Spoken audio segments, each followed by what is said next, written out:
तुझे वर प्राप्त है। तो ब्रह्मा जी की दी हुई चादर को ओढ़कर बैठ जा। ब्रह्मा जी की दी हुई चादर को तू ओढ़ ले। और ढूंढा चारों तरफ से चादर को ओढ़कर प्रहलाद को गोदी में लेकर बैठ गई चिता की अग्नि में, लकड़ी पर। मन में ढूंढा के भाव आए। बुआ किसको कहते हैं वो समझिएगा। ढूंढा के मन में भाव आया कि मेरा छोटा सा भतीजा है, ये जल जाए। और ढूंढा ने जैसे ही चारों तरफ से अग्नि प्रज्वलित हुई, चारों तरफ से जैसे ही आग लगी, ढूंढा जिस चादर को ओढ़कर बैठी थी, ढूंढा ने वही चादर उतारी और अपने भतीजे पर वो चादर को डाल दिया। और ढूंढा खुद जल गई और अपने भतीजे को जलने से बचा लिया। उसको कहते हैं बुआ। मरते मरते भी जो परमात्मा की होली, अच्छा काम कर कर भगवान की होली, उसी का नाम हमारे यहाँ पर त्योहार के रूप में मनाने लगे। अब दुनिया के लोगों ने तो कह दिया कि हिरण्यकशिपु की बहन का नाम ही होलिका है। होलिका नहीं, ढूंढा। और ढूंढा बैठी अग्नि में, ढूंढा अग्नि में आकर बैठ गई। और ढूंढा बैठी अग्नि में, आपा लिया मिटाए। ढूंढा अग्नि में बैठी और अपने आप को जलाकर ढूंढा ने भस्म कर लिया। किसके लिए? चाहती तो ढूंढा अपनी चादर को ओढ़कर स्वयं बैठ जाती, ढूंढा अपनी चादर ओढ़कर बैठती और जलने से बच जाती, पर ढूंढा ने अपनी चादर को उतारा और प्रहलाद पर डाल दिया। प्रहलाद जल गया, प्रहलाद बच गया, ढूंढा जल गई। बुआ ने भतीजे को बचा लिया। आजकल सोशल मीडिया में, इंस्टाग्राम पर रील बना बना कर बुआओं को इतना बदनाम किया जाता है कि लोगों को घर में बुआ बुलाने में लोगों को डर लगने लगता है। अब एक बुआ का चरित्र तो अपन ने लिया श्रीमद् भागवत में, शिव पुराण में से। अब दूसरा चरित्र लो स्कंद पुराण में से, शिव महापुराण में से, लिंग पुराण में से, कुर्म पुराण में से।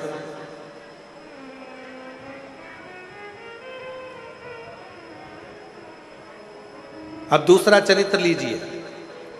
भगवान शंकर की 6 बेटियां जया, विषहरा, शामरीवारी, दौतली, देव। 5वें नंबर की जो भगवान शंकर की बेटी है देव, वो 5वें नंबर की बेटी एक दिन अपने भाई श्री गणेश जी महाराज से मिलने के लिए आई।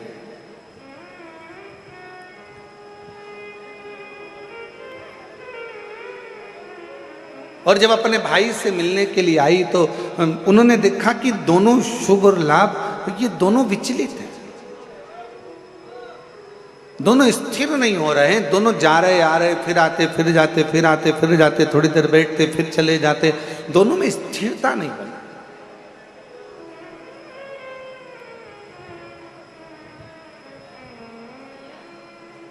और जैसे ही देव आई, शुभ लाभ दौड़ कर गए अपनी बुआ के पास। बुआ बुआ बुआ बुआ करते करते, और बुआ ने हाथ पकड़ा शुभ और लाभ का, दोनों को गोदी में बिठाया। बुआ का प्रेम ही कुछ अलग होता है। मेरी जीजियों, मेरे जीजाओं, मेरी बेटियों, बेटाओं, मेरी माताओं, मेरे भाई, एक बात याद रखना, तुम बहन बेटी को अगर 500 का लिफाफा दे रहे हो, तुम बहन बेटी को अगर साड़ी दे रहे हो, तुम बहन बेटी को अगर कोई वस्तु दे रहे हो, तो ये मत सोचना कि तुम बहन बेटी को दे रहे हो। वो तो बहन बेटी का आशीर्वाद तुम्हारे ऊपर फलीभूत हुआ, इसलिए तुमने कुछ निकाल कर बहन बेटी को दिया।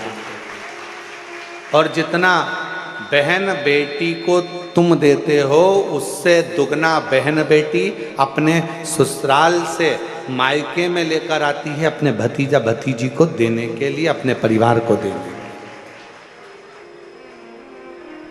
तो कोई ये अंदाजा ना लगाए, कोई ये विचार ना करे कि हम बहन बेटी को कुछ दे रहे हैं, हम बहन बेटी को कुछ प्रदान कर रहे हैं। हम कुछ देने की सामर्थ्यता रखते ही नहीं है बहन बेटियों के आगे।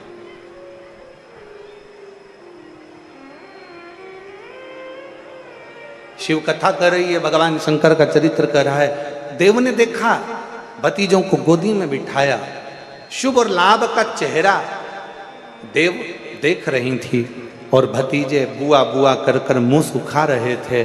तभी इतने में देव ने पूछ लिया, बुआ ने पूछ लिया, क्या बात है शुभ लाभ, तुम स्थिर नहीं हो, तुम एक जगह बैठ नहीं रहे हो, क्या हो गया, क्या बात है, तुमको कुछ चाहिए क्या, तुम्हारे हृदय में कोई दुख है क्या, तुम्हारे हृदय में कोई तकलीफ है क्या, तुम्हारे हृदय में कोई कष्ट है क्या, क्या हुआ क्या है तुम्हें, बोलो। इतने में शुभ लाभ ने कहा, बुआ जैसे हमारे दादाजी को भगवान देवाधिदेव महादेव जी को जगत में पूजा जाता है, जैसे मेरे पिताजी को श्री गणेश जी महाराज, जैसे मेरे पिताजी को श्री गणेश जी महाराज को सारे जगत में पूजा जाता है, जैसे मेरे ताऊ श्री को श्री कार्तिकेय महाराज जी को संपूर्ण जगत में पूजा जाता है, जैसे मेरी माँ रिद्धि सिद्धि को संपूर्ण जगत में पूजा जाता है, हे बुआ हम शुभ और लाभ भी संपूर्ण जगत में पूजित हो, संपूर्ण जगत में पूजे जाएं। ऐसा क्या क्रम किया जाए, ऐसा क्या करें, हम क्या करें।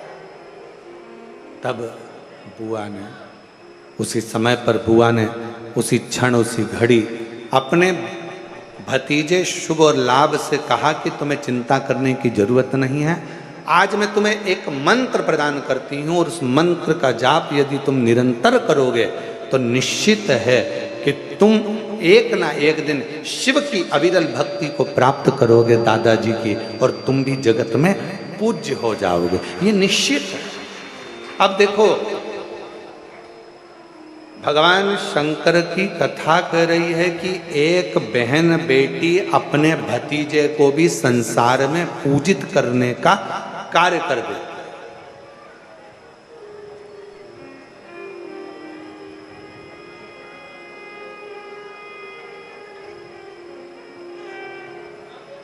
इसलिए हम एक लाइन कहें बेटियों के लिए, बेटियों के लिए एक लाइन हम कहेंगे कि आने से जिसके आए बाहर और जाने से जिसके रोए परिवार।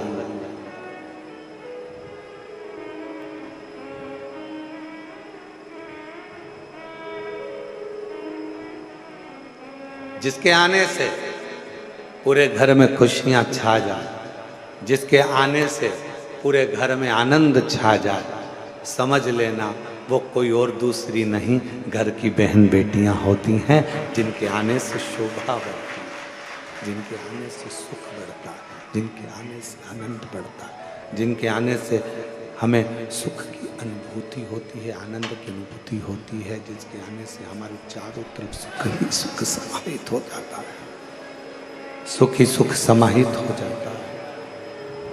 वो घर की बहन बेटी है। भगवान शंकर की 5वें नंबर की पुत्री देव, जिसने शुभ और लाभ को एक मंत्र प्रदान कर दिया, शुभ और लाभ को एक मंत्र दिया,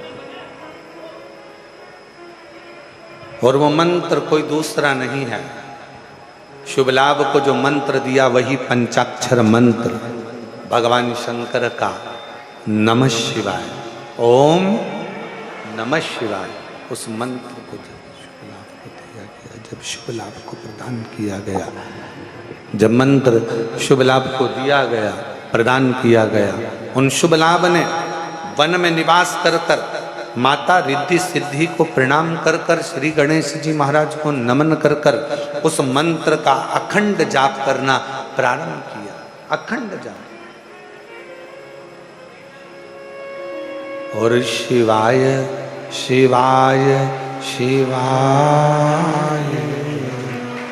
ओम नमः शिवाय,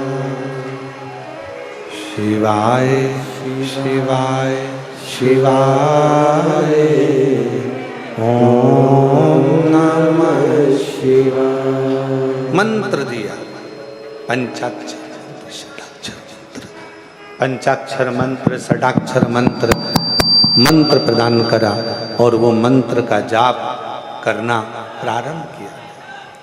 उस मंत्र का जाप करना प्रारंभ किया और जैसे ही शुभ लाभ ने मंत्र का स्मरण किया, और कितना सुंदर कहा है, अगर कोई भी मंत्र का आप जाप करें, पहले की माताएं बड़े स्मरण में रहे।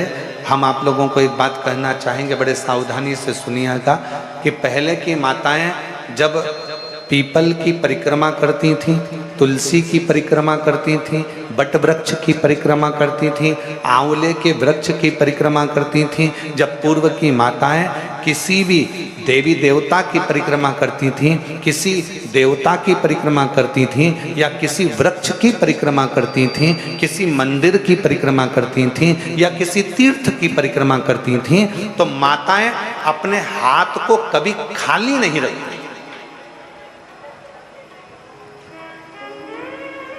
अब आस्था चैनल पर जितनी मेरी माताएं कथा सुन रही हैं, जितनी मेरी जीजियां कथा श्रवण कर रही हैं ऑनलाइन, शिव महापुराण की कथा, शिवपुत्री शिव कथा को जो सुन रही हैं, और यहाँ जो ऑफलाइन आप लोग श्रवण कर रहे हैं, तो आपके भी स्मरण में होगा। किसी किसी माताओं ने अगर देखा हो तो हमको लगता है कि आप में से किसी ना किसी ने देखा होगा कि माताएं जब तुलसी की परिक्रमा करती थी तो हाथ में या तो चावल का दाना रख लेती थी, एक परिक्रमा करके आई डाल दिया, चिरौंजी का दाना रख लेती थी, परिक्रमा करके आई डाल दिया, मूंगफली का दाना रख लेती थी, परिक्रमा करके आई डाल दिया, या कोई मखाना रख लेती थी, बादाम रख लेती थी, किशमिश रख लेती थी, धाक चिरौंजी रख लेती थी, कोई पिंड खजूर रख लेती थी, कोई फल रख लेती थी, और घूम के आएगी और डाल देगी। देखा है कि नहीं देखा तुम लोगों ने? जम के तो बोलो, देखा है ना? वो चरित्र पूर्व की जो माताएं, पूर्व की जो मेरी जीजियां जो करते आई हैं, उनको किसने बताया? कौन ने कहा कि अपने हाथ को कभी खाली रखकर परिक्रमा नहीं करी जाती? आज के जमाने में तो लोग परिक्रमा भी करते हैं, हाथ तो इनका खाली नहीं रहता, बस कोई दाना नहीं होता, हैंडसेट मोबाइल होता। परिक्रमा करते करते भी लोग अगर अभी गई है बट सावित्री की पूजन अभी हुई है, बट सावित्री अमावस्या की। तुमने देखना पहले बट सावित्री पूजन का सोशल मीडिया पे कोई वीडियो फोटो नहीं आता था, पर आज के जमाने में तो माताएं अगर बट सावित्री का भी परिक्रमा कर रही हैं तो लगाते लगाते लगाते लगाते वो बट सावित्री की परिक्रमा हो रही है। अब वो बट सावित्री की परिक्रमा हो रही है तो सत्यवान और सावित्री भी सोच रहे हैं हमारे जमाने में तो ये नहीं था, हमारे जमाने में तो ये नहीं था। पर अब निवेदन है शिव पुराण के माध्यम से, भगवान मिठास डालो, मिठास, रूखापन बहुत ज्यादा है माइक में। शिव पुराण के माध्यम से निवेदन करना चाहूँ, शिव महापुराण के माध्यम से कहना चाहूँ,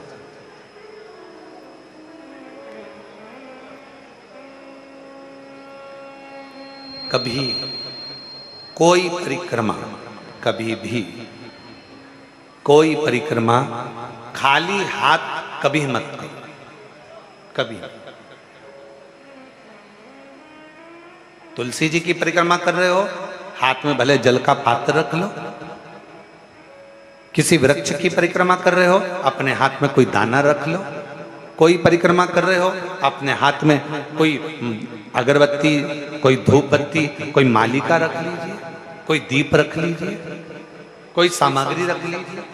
कोई परिक्रमा खाली हाथ कभी नहीं करना चाहिए। ये कौन ने सिखाया?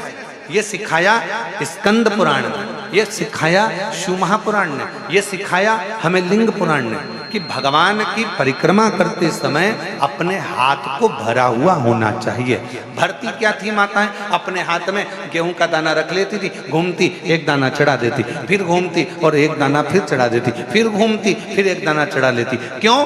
क्योंकि शिव पुराण की कथा कहती है जब जगत की माँ स्वयं अन्नपूर्णा महारानी जब काशी की पंचकोशी परिक्रमा मेरी माँ अन्नपूर्णा करने के लिए जाती थी, अपने हाथ में अन्न का पात्र भर कर लेकर जाती थी और काशी की परिक्रमा करते हुए एक अन्न का भाग जब काशी में छोड़ती थी तो संपूर्ण काशी का और संपूर्ण जगत का भरण पोषण कर देती।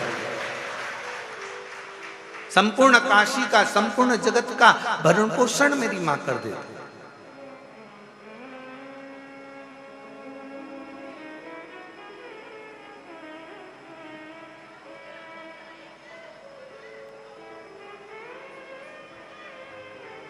तुलसी की परिक्रमा भी रोज कर रहे हो ना? कई माताएं रोज प्रतिदिन तुलसी की परिक्रमा करती। निवेदन है खाली हाथ में एक चावल का दाना अपने हाथ में रख लो, परिक्रमा कर लो। भले भले एक कण का मात्र एक अन्न का दाना अपने हाथ में रख लो, परिक्रमा करो और छोड़ दो। नहीं है पानी का लोटा हाथ में रखो, परिक्रमा करो, छोड़ दो। तुम्हारे हाथ भरे हुए होना चाहिए। तो जिस देवता की तुम परिक्रमा कर रही हो वो देवता तुम्हारे हाथों को हमेशा भरा हुआ रखता है, तुम्हारे घर को भरा हुआ रखता है। वो परिक्रमा कभी भी खाली हाथ ना करिए।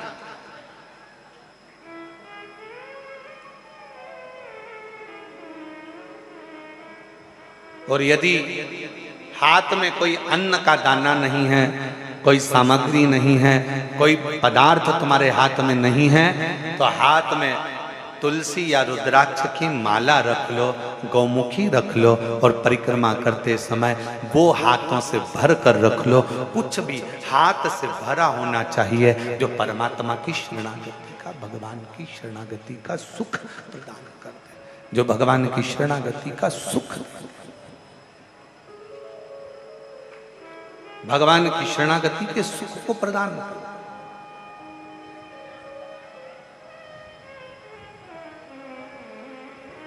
उसका फल मिल जाता है। शिव की शरणागति में पहुंचो। बुआ ने कहा अपने भतीजों से, मंत्र जपने के लिए जब बैठना, मंत्र जपने के लिए जब बैठना, उस समय पर तुम्हारी चित्त वृत्ति में शिव समाहित हो।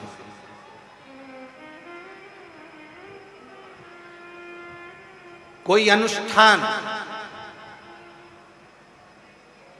कभी भी खाली पात्र के सामने नहीं होता। घर में पंडित जी सत्यनारायण की कथा करने आते हैं तो सबसे पहले सत्यनारायण की कथा में सबसे ज्यादा जरूरी क्या है? तो कहा एक भरा हुआ कलश जिस पे नारियल रखा है, आम के पत्ते रखे हैं। बृहस्पतिवार का उद्यापन कर रहे हो तो उसमें जरूरी क्या है? एक कलश जिसमें जल भरा है, नारियल रखा है। महामृत्युंजय का अनुष्ठान कर रहे हो, क्या चाहिए? सबसे ज्यादा जरूरी है कलश जिसमें जल भरा हो या अन्न भरा हो, कुछ भी। गंगा जली खोल रहे हो, सबसे ज्यादा जरूरी है कलश जिसमें जल भरा हो, जिसमें अन्न भरा हो। अर्थात कभी भी कोई अनुष्ठान खाली पात्र के सामने नहीं होता। अनुष्ठान या अपना संकल्प, अपना व्रत, अपना नियम अगर पूर्ण करना है तो अपने सामने भरा हुआ पात्र होना चाहिए या अपना हाथ भरा हुआ होना चाहिए, तो वो संकल्प, वो नियम पूर्ण होता, पूर्ण होता।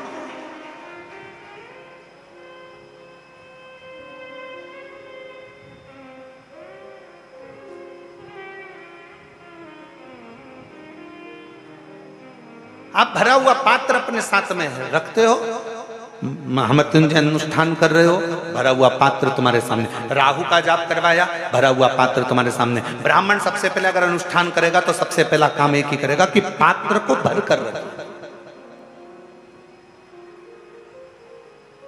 खाली पात्र के सामने अगर पंचपात्र भी रख रहा है तो उसको भी भर कर रख रहा है, खाली नहीं रखेगा, उस पात्र में जल भर कर रखेगा। चलो जाने दो और अच्छे से समझ लो। किसी मंदिर में राम जी के मंदिर गए, कृष्ण जी के मंदिर गए, देवी जी के मंदिर गए, देवता जी के मंदिर गए, जिस भी देवी देवता के मंदिर में जाते हो वहां पर मंदिर में भगवान के सामने भी लोटा या कलश या पात्र या पंचपात्र या शंख कुछ भी खाली नहीं रहता है। उसमें कहीं ना कहीं थोड़ा ना थोड़ा उसको जल से भर कर रखा जाता है। क्यों? जितने लोग दर्शन करने आएंगे वो दर्शन करेंगे तो उनके मन का मनोरथ पूर्ण होगा। क्यों कहा गया कि शंकर भगवान के निज निवास के पास तीन चीजों को देखा जाता है? शिव जी के निज निवास के पास में तीन चीजों को देखा जाता है। पहले नंबर पर कोई नदी हो, कोई तालाब हो, कोई बावड़ी हो, कोई कुआं हो, कोई सरोवर हो, कोई जलाशय हो, वो देखा जाता है कि शंकर भगवान का अगर कोई मंदिर है, शिव जी के स्थान पर अगर कोई चीज सिद्ध हो रही है, लोग जा रहे हैं वहां जाकर मनोकामना पूर्ण हो रही है, लोगों के मनोरथ पूर्ण हो रहे हैं, लोग वहां जाकर कुछ ना कुछ प्राप्त कर रहे हैं, तो वहां तीन चीजें जरूर मिलेगी। पहले नंबर पर या तो वहां बावड़ी होगी, या वहां कुआं होगा, या वहां तालाब होगा, या नदी होगी, या कोई पवित्र नदी सरोवर होगा, जिसके कारणवश वहां पात्र में वहां जल भरा रहता होगा। वो कुआं, वो बावड़ी, वो तालाब में पानी थोड़ा ना थोड़ा रहता होगा, इसलिए वहां जाने वालों का भी मनोरथ हमेशा भरपूर्ण हो जाता है, वो भरा ही रहता है, उसके कार्य सफल होते चले जाते। जैसे आप लोग तीन चीजों का स्मरण शिव मंदिर के शिवालय के नजदीक में होता है। पहला या तो कुआं या बावड़ी या तालाब या बापी या सरोवर या नदी या कुंड, कुछ भी पवित्र शिवालय के पास में जरूर होगा। दूसरे नंबर पर शंकर का जहां पवित्र स्थान होता है, जहां शिव जहां पर मूल रूप से स्थापित होता है, वहां शमशान नजदीक में जरूर होता है। वहां शमशान नजदीक में जिस स्थान पर मंदिर, देवालय, शिवालय जुड़ा हुआ होगा, उस पवित्र स्थान के नजदीक में कहीं ना कहीं शमशान शंकर की भूमि का एक तेजपुंज नजदीक में विराजमान होगा, नजदीक। और तीसरे नंबर पर जहां शंकर का शिवालय, शिव विराजमान है, वहां वट वृक्ष, पीपल वृक्ष या बेल वृक्ष या शमी वृक्ष या आंवले का वृक्ष, इन 5 वृक्षों में से कोई ना कोई वृक्ष वहां पर विराजमान जरूर होता है, जिसके कारणवश भगवान शंकर का शिवालय आप रूप में एक आनंद प्रदान करता है। आनंद, संपूर्ण आनंद का सुख देता है। और यदि आप काशी में जाएंगे तो ये सभी चीजों का दर्शन करेंगे, आप उज्जैनी जाएंगे तो वट वृक्ष का भी दर्शन करेंगे, आप उज्जैनी जाएंगे तो महाशमशान का भी दर्शन करेंगे, वहां पर मां क्षिप्रा का भी दर्शन करेंगे। आप उज्जैनी आप जाएं पवित्र पवित्र स्थानों पर, आप त्र्यंबक चले जाओ, वहां पर भी ये दर्शन होगा, आप सोमेश्वर चले जाओ, वहां पर भी ये दर्शन होगा, आप नागेश्वर चले जाओ, वहां पर भी ये दर्शन होगा। और आप अगर कुबेरेश्वर धाम आए हो तो इन तीनों चीजों का दर्शन कुबेरेश्वर धाम में भी आपको होगा। इन तीनों चीजों का दर्शन होगा। जहां पर कंकर शंकर शिला का आप दर्शन करते हो, उसी के नजदीक में कुआं है जिस पे छत डाल दी गई है, वही कुआं है आज भी। उसी बावड़ी का पानी आप लोगों को सब दूर प्राप्त हो जाता है। वहीं कंकर शंकर के ही इस पवित्र प्रांगण में, इसी शिवालय के नजदीक में पूरे शंकर जी का जो पूरा प्रांगण है, इस पूरे प्रांगण में जहां लगभग 35 से 40 एकड़ जगह में जो ये पवित्र स्थान बना हुआ है, उसके पवित्र स्थान के ही बिल्कुल लगे हुए में शमशान, पीछे की ओर शमशान। और उसी पवित्र स्थल में भगवान शंकर के मूल बेलपत्र वृक्ष, उसी का मूल बट वृक्ष, मूल पीपल वृक्ष इसी शिवालय के, इसी कुबेरेश्वर धाम की भूमि पर विराजमान है। भगवान शंकर का मूल स्थान भरा हुआ होना चाहिए। क्यों लोग आते हैं, क्यों भगवान कंकर शंकर की पूजन करते हैं, आराधना करते हैं, सेवा करते हैं, चाकरी करते हैं लोग अपना। कई लोग आते हैं अपना भोजन बनाया, दाल बाटी से कि टिक्कड़ से का खाया, भगवान को भोग लगाया, पाया। क्यों लोग आस लेकर आते हैं, साहब 10 साल हो गए, साहब 15 साल हो गए, साहब 20 साल हो गए, बाबा कुछ करुणा करो, कुछ। एक पत्र अच्छा है, देखिए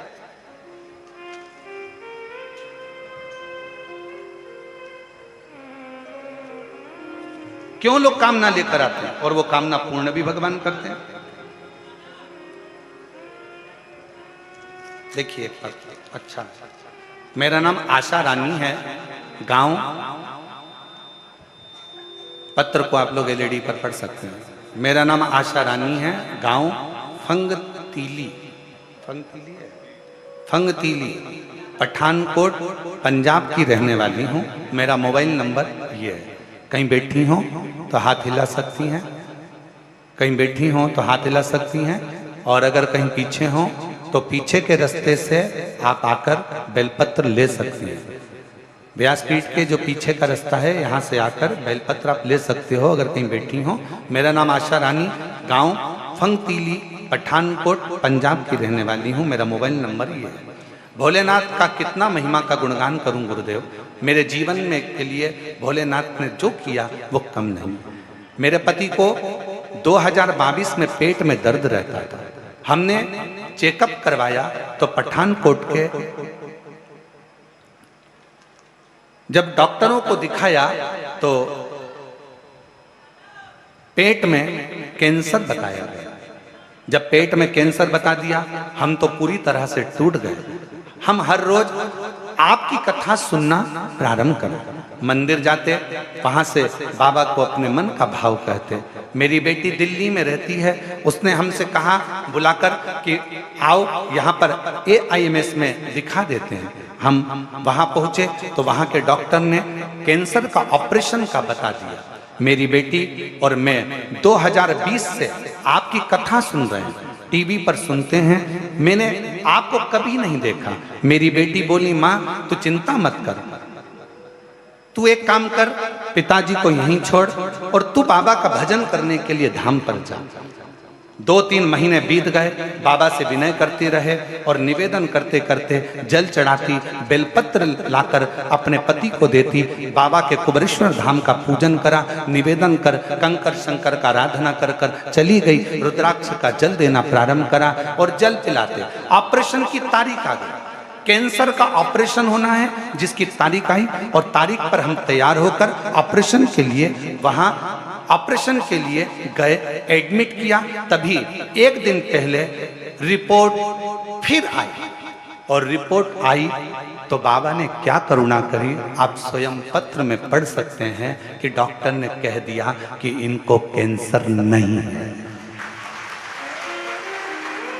पत्र में पढ़ सकते हैं, डॉक्टर ने कह दिया इनको कैंसर नहीं है। मेरे भोले बाबा ने मेरी सुन ली और उनका धन्यवाद देने के लिए आज मैं यहाँ पर आई हूँ। बाबा मेरी बेटी की यहाँ भी 6 साल से संतान नहीं थी, बाबा का मैं यहाँ पर बोल कर गई थी, एक अपने पति के लिए, एक अपनी बेटी के लिए, और बाबा ने 6 साल बाद मेरी बेटी की भी गोद भर दी और उसके घर में दिसंबर 2023 में बेटे ने जन्म लिया है। मैं बाबा को प्रणाम करने के लिए आई कि खाली ना जाता कोई दर्द से तुम्हारे, खाली ना जाता कोई, मीठा करो मीठा, दर से तुम्हारे मैं भी खड़ी हूँ नंदी बाहे पसारे। अपने हृदय से लगा लो गिना जा रहा हूँ, उठा लो बोले अपने दर से अब तो ना टालो, गिरी जा रही हूँ, उठा लो। आप शिव को जहां भज रहे हो, आप शंकर का मंत्र जाप कर रहे हो, शंकर का नाम जाप कर रहे हो, आप शंकर का स्मरण कर रहे हो, आप शिव की स्तुति कर रहे हो। शिव प्रदान करने वाला, शिव देने वाला, शिव प्रदान करने वाला।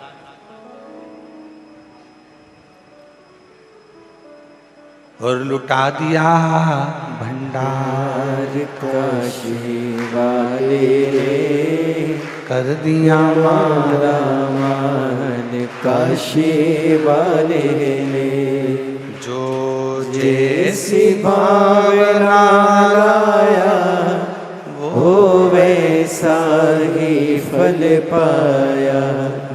नहीं खाली उसे लौटाया, वो मन ही मन हर्षाया।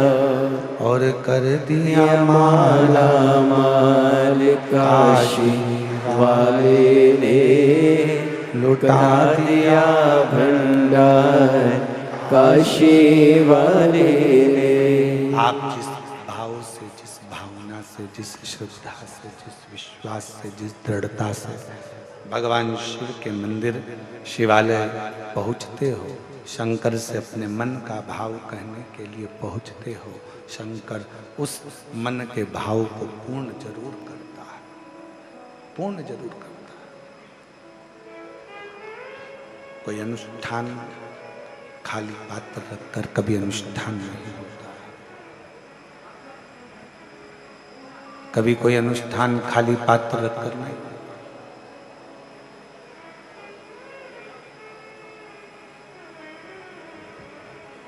आज एक बात सीख कर जाओ,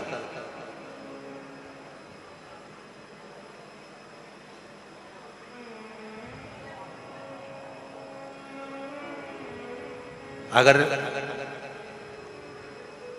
मंदिर में बैठकर पंचाक्षर मंत्र जप रहे हो, षडाक्षर मंत्र जप रहे हो, तो थोड़ी देर अपने हाथ में एक बेलपत्र को भी रख लिया करो। बेलपत्र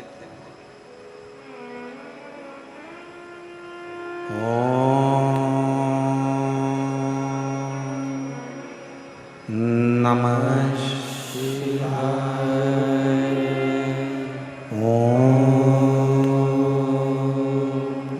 नमः शिवाय,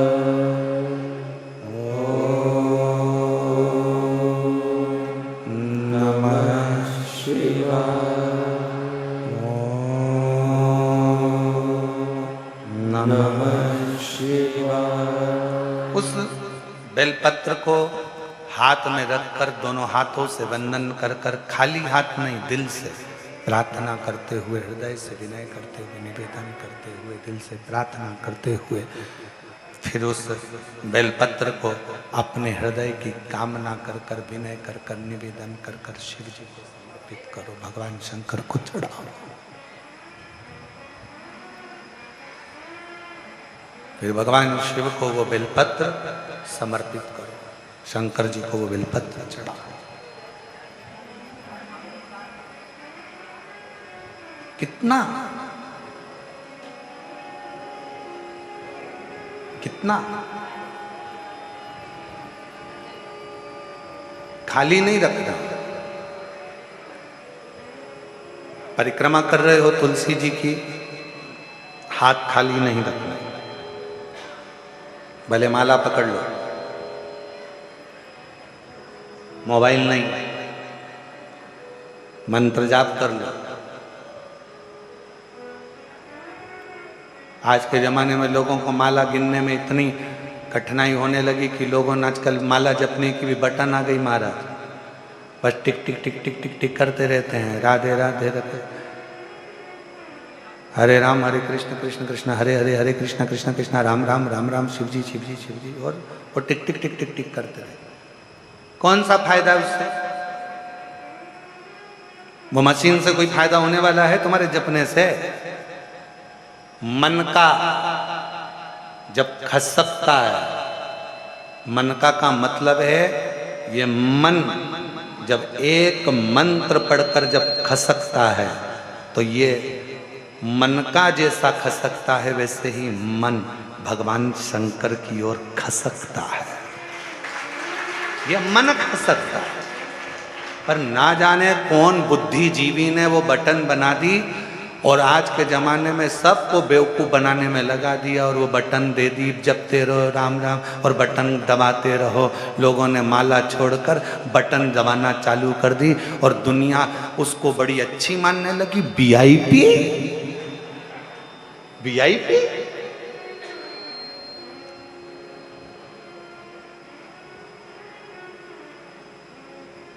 नहीं भाई, माला का एक मन का खसकता है तो मन भी परमात्मा की ओर खसकता है।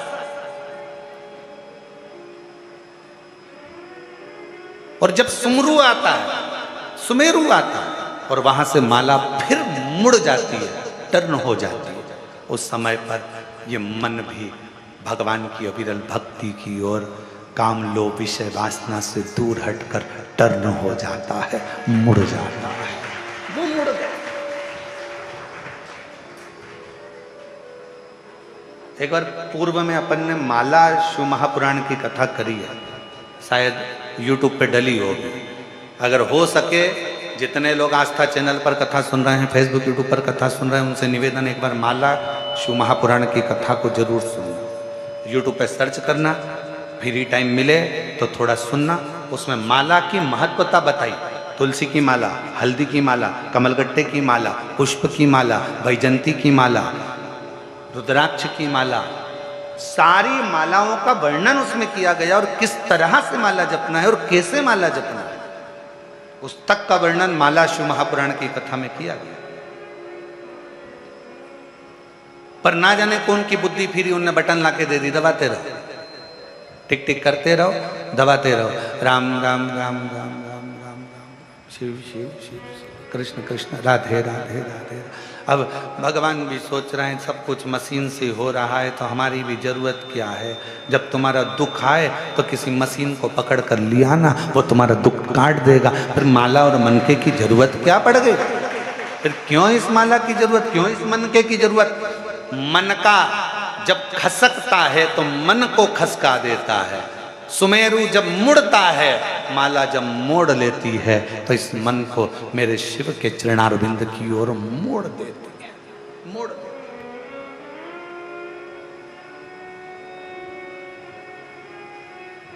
और अपनी माला और अपनी तिजोरी का माल, ये कभी किसी को मत बताओ, कभी किसी को मत बताओ। ना माला बताओ, ना तिजोरी का माल बताओ। पर लोग तिजोरी का माल तो नहीं बताते, पर माला जरूर बता देते हैं। आजकल लोग माला दिन भर सबके सामने जपते रहेंगे, दिखता रहेगा। तिजोरी का माल भी ना दिखाया जाए और माला भी ना दिखाई जाए। यहां तक शिव पुराण की कथा कहती है कि मुख से अगर कोई मंत्र जप रहे हो तो चलती हुई जिभ्या भी नहीं दिखना चाहिए, घट से जपा जाना चाहिए। जिभ्या भी नहीं, चलती हुई जिभ्या भी ना दिखे, घट से जपो, उसको प्राप्ति का केंद्र बिंदु है। जो मुंह से कह देते हैं ना, मैं तुझे बहुत प्यार करता हूं, समझ लेना कभी भी धोखा दे देगा। प्यार कहने से नहीं होता है, प्यार दिखावे से नहीं होता है। केवल एक शब्द कह दिया, मैं नहीं बोलूंगा, अंग्रेजी का एक शब्द कह दिया, मैं तुम्हें स्नेह करता हूं, प्यार करता हूं, मैं तेरे लिए घर छोड़ दूं, परिवार छोड़ दूं। अरे प्यार करता हूं, प्यार करता हूं, प्यार करता हूं, स्नेह करता हूं, ये कहने से कुछ नहीं होता। प्रेम अगर होता है तो दिल से होता है, जिसमें कहा नहीं जाता, समर्पण पूर्ण होता है, उसमें कहा नहीं जाता। मंत्र जपते समय, भगवान का नाम जपते समय, माला जपते समय, माला का मनका नहीं दिखाया जाता। जब हम माला को जपते हैं उस मनका को नहीं दिखाते। आज के ज़माने में तो लोग मनका को दिखाते रहते हैं, दिन भर जपते हैं। लोगों को लगना चाहिए कि हम भी बहुत बड़े पूज्य पूज्य 1008 श्री श्रीमान है, हम दिन भर जपते हैं और तुम्हें दिखाते हैं कि हम जप। ना ना ना, मनका दिखे ना तिजोरी का माल दिखे। मुख की जिभ्या भी भटकती हुई, मंत्र जपती हुई नहीं दिखना चाहिए। घट की जिभ्या से उस मंत्र को जपा जाए जो मंत्र किसी सदगुरु ने दिया है। और उस मंत्र को जब घट से जपोगे ना तो वो घट में उतर जाएगा, और घट में उतर गया तो सारा ब्रह्मांड हिलेगा, शिव मिल जाएगा। प्रहलाद जी ने जपा था घट की जिभ्या से, ध्रुव जी ने जपा था घट की जिभ्या से, संत तुकाराम जी ने जपा था घट की जिभ्या से, मीराबाई ने जपा था घट की जिभ्या से, कर्माबाई ने जपा था घट की जिभ्या से, जयाबाई ने जपा था घट की जिभ्या से। भीतर की जिभ्या से जो अनुष्ठान किया जाए, कर्मा, मीरा, नानी, ये सब ने जो घट की जिभ्या से जपा तो शिव मिल गया, राम मिल गए, नारायण मिल गए, कृष्ण मिल गए। हमने दिखावे से जपना प्रारंभ करा। हम जितना दिखावा करेंगे उतना लोगों को लगेगा कि बहुत बहुत पूजनीय है। इस दिखावे से भगवान कभी नहीं मिला महाराज, कभी नहीं।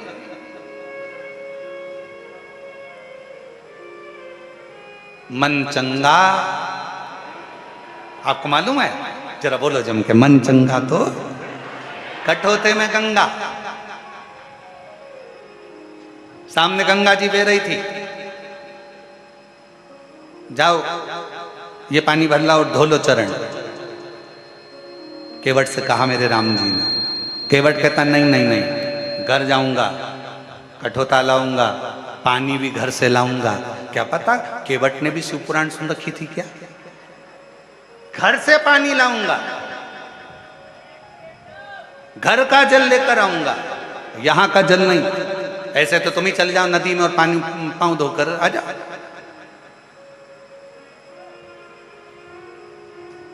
जाओ चंदन भैया, कुबेरेश्वर धाम पर कई लोग आते हैं ना, तो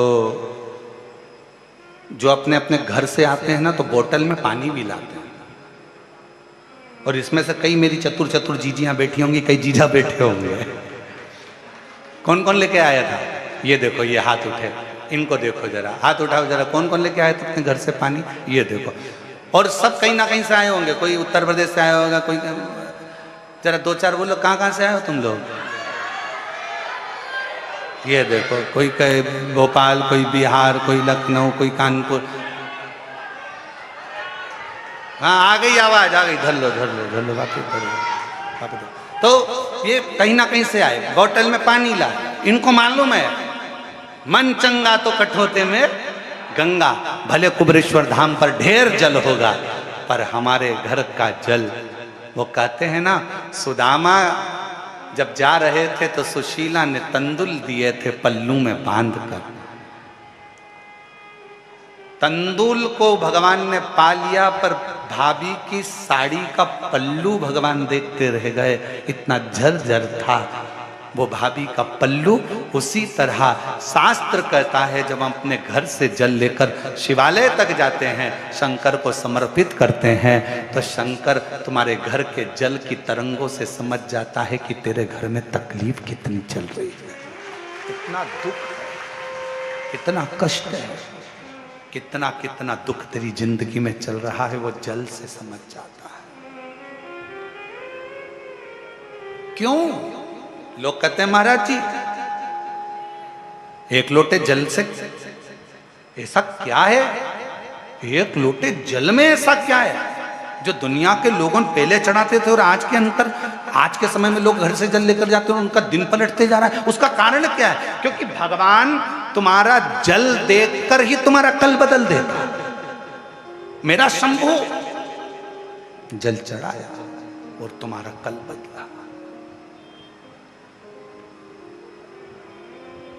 जल चढ़ने से ही कल बदल गया।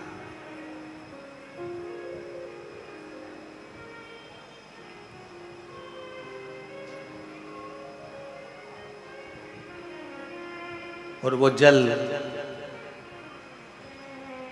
कई लोग कहते हैं महाराज जी घर में से जल लेकर जाते हैं तो घर का मटका तो झूठा होता है ना, तो नदी का जल कौन सा अच्छा हुआ? वो भी तो झूठा है मछली का, वो भी तो झूठा है मछली का, वो भी तो झूठा है मगर का, वो भी तो झूठा है कछुए का, वो भी तो झूठा है जलचर का, वो भी तो झूठा है उसमें रहने वाले जीवों का।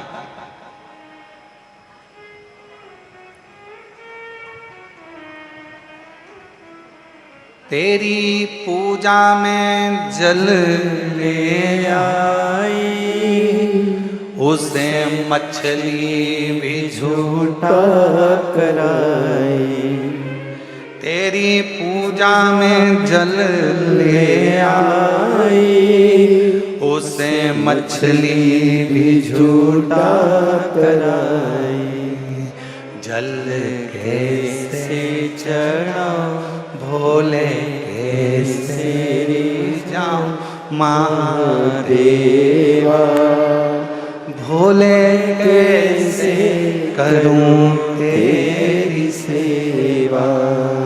शीश गंगा की था गले सर्पों का महादेवा, भोले कैसे करूं तेरी सेवा। तेरी सेवा में दूध ले आई, उसे बछड़ा भी झूठा कराई।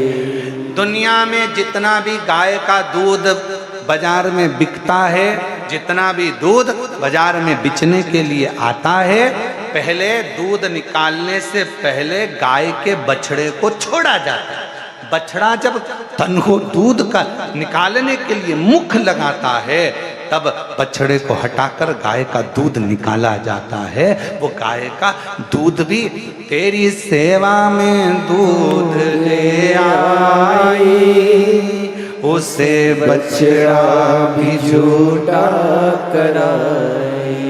तेरी सेवा में दूध ले आई, उसे बछड़ा भी झूठा कराई। वो दूध कैसे चढ़ाऊं, भोले के सेवी जाऊं महादेवा, भोले कैसे करूं तेरी सेवा। शीश गंगा की धार गले सर का महादेवा, भोले कैसे करूं तेरी सेवा। तेरी सेवा में फूल ले आई, उसे भवरा भी झूठा कराई।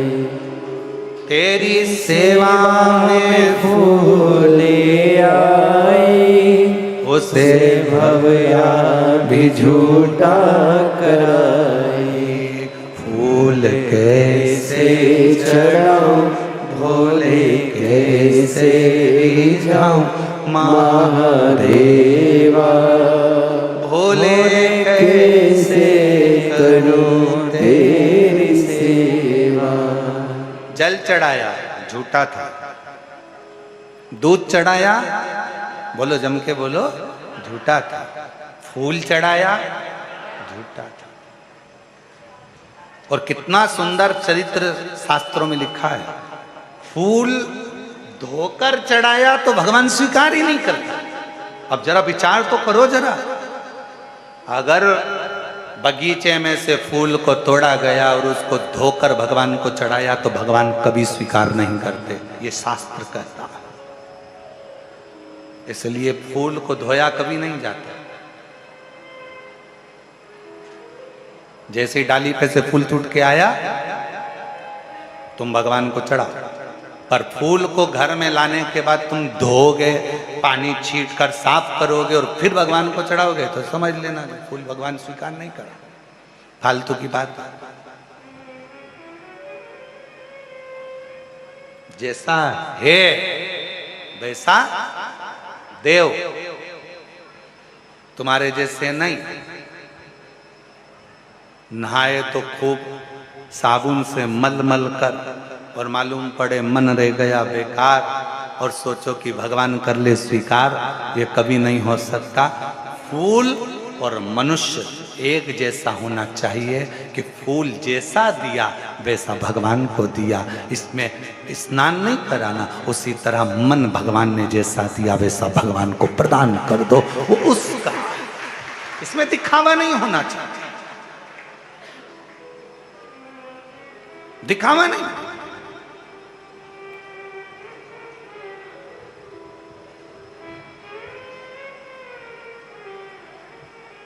कई लोग कहते हैं गुरुजी हम घर से पानी भर के लेके जाते हैं। अब किसी ने कहा गुरुजी घर से पानी लेकर जाते हैं, मटके का पानी है, नल कभी कभी नहीं आता, कभी कभी लाइट नहीं रहती तो बोरिंग से नहीं भराता, हमारे घर में रखा हुआ पानी तो बासी हो गया।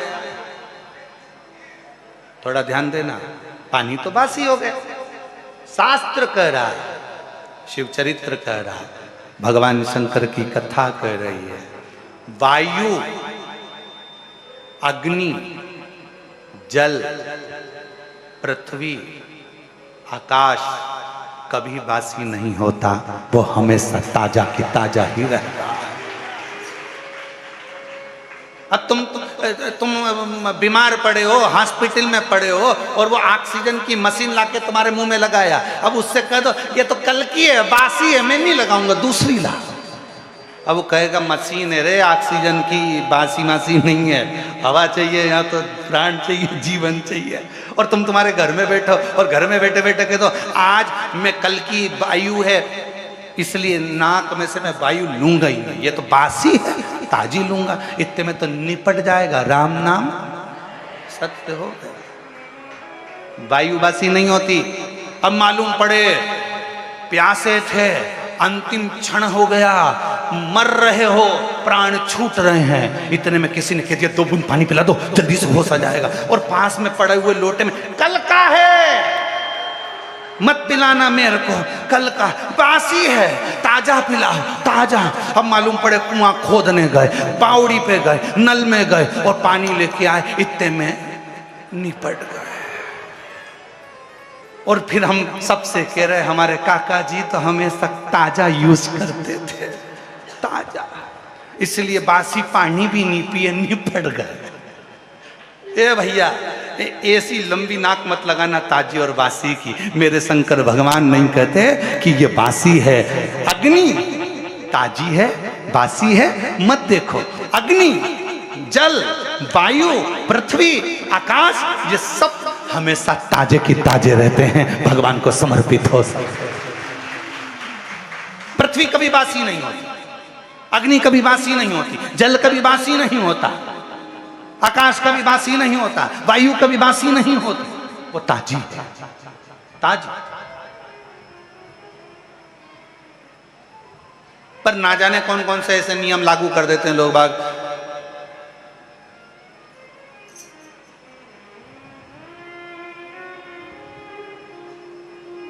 गुरुजी, हम रुद्राक्ष लेकर जा रहे हैं,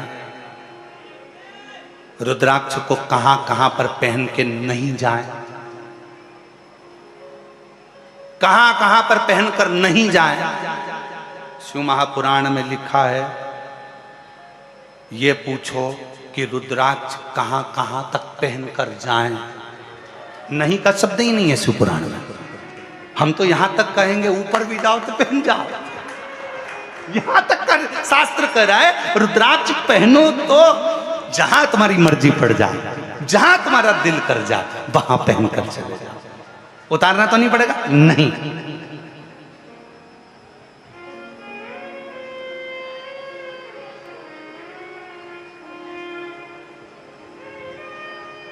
तुम्हारा जहां मन पड़ जाए वहां जाओ, वहां जाओ, वहां।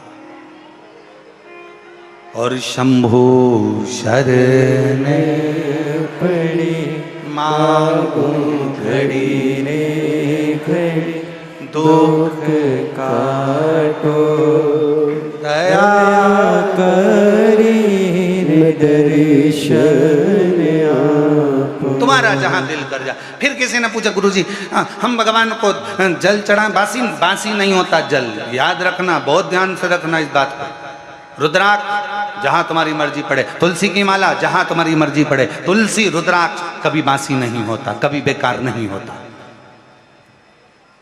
कभी बेकार नहीं, वो कभी खराब नहीं। आपका जहां मन करे, दिल करे, स्मरण करे। और कहते हैं, शास्त्र कहता है, शिव पुराण कहती है, गले में अगर रुद्राक्ष पड़ा है ना, तुम अगर बेकार जगह पर जाने का प्लान भी बना रहे हो ना, तुम्हारे सामने धागे में से लटकता हुआ आएगा और तुम्हारे दिल को बदल देगा और तुम्हें गलत जगह से हटाकर अच्छी जगह पर ले जाएगा। और रुद्राक्ष का कार्य ही यही है, वो रुद्राक्ष का कर्म ही यही है। एक पत्र है, अच्छा है, देखिए।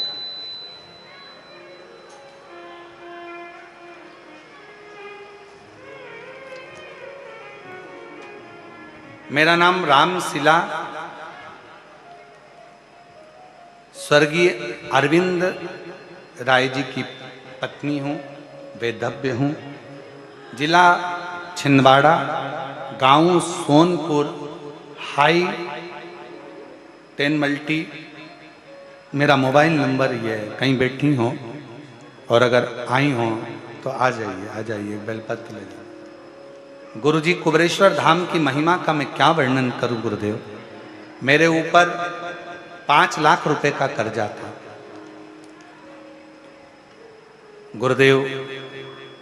धीरे धीरे ब्याज और बढ़ता गया, कर्जा बढ़ता चले गया। कई लोगों ने कहा हमारे साथ यहाँ चलो, वहाँ चलो, उनके पास चलो, उनके पास चलो। मेरा मन जाकर सब देख लिया पर कहीं स्थिर नहीं हुआ।